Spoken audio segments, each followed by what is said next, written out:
সামনে যান না, সামনে যান। তোমরা সামনে ছিল কেন এতক্ষণ? পিছনে পিছনে যাই, পিছনে যাই। কি হলো এটা?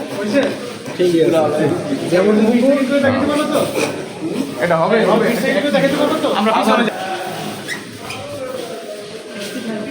এই অস্ত্রটা প্রাথমিকভাবে যেটা মনে হচ্ছে যে এটি একটি ব্র্যান্ডের বিদেশি অস্ত্র, ইউএস মেড ইন ইউএসএ।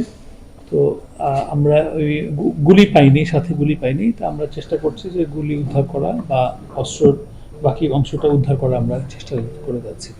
এবং এই অস্ত্রর সাথে অন্য কারো জড়িত আছে কিনা বা এই বাহক কিনা অথবা কে ক্রেতা কে বিক্রেতা কোথায় এটা ব্যবহৃত হবে এই বিষয়ে আমাদের বিষয় তদন্ত আমাদের চলছে।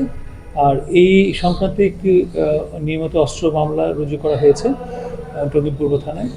আমরা আইনানুগভাবে যে প্রসিডিউর, যে রিমান্ডের প্রেয়ার, সেই রিমান্ডের প্রেয়ার দিয়ে আসামিকে যদি আমরা রিমান্ড বিজ্ঞ কোর্টের মাধ্যমে আমরা রিমান্ড পাই তখন আমরা তদন্তের বাকি অংশগুলো আমরা পরিচালনা করব।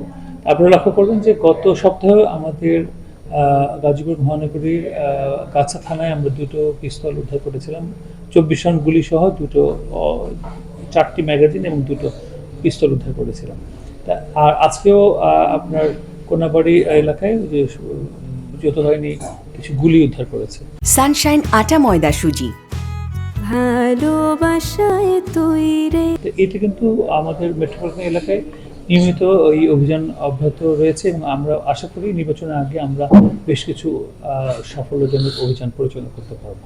অস্ত্র উদ্ধার করার জন্য প্রচণ্ড ডেডিকেশন লাগে এবং ওইটা একটা নেটওয়ার্কিং, একটা সোর্সিং করতে হয়। তাই পুলিশ আমরা কিন্তু সবসময় চেষ্টা করে যাচ্ছি। আমাদের মেট্রোপলিটন পুলিশ কমিশনার মহোদয় আমাদেরকে প্রতিনিয়ত নির্দেশনা দিয়েছেন কিভাবে কি করতে হবে। আমরা কিন্তু প্রত্যেক থানায় এই কাজটা কিন্তু করা হচ্ছে।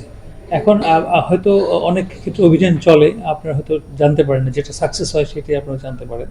অভিযান কিন্তু আমাদের চলছে। এই অবৈধ অস্ত্র উদ্ধার আমাদের একটা বড় ধরনের প্রায়োরিটি নির্বাচনকে নির্বিঘ্ন করার জন্য। আমরা সেই অভিযানটা প্রতিনিয়ত চালিয়ে যাচ্ছি। আমরা এখন পর্যন্ত প্রাথমিক যে তথ্য পেয়েছি যাকে আটক করা হয়েছে তার বিরুদ্ধে গাছা থানায় একটি মামলা রয়েছে। আপাতত আমাদের কাছে এই তথ্য, আমরা আরেকটু তদন্ত করে আরও ডিটেল তথ্য জানার চেষ্টা করছি।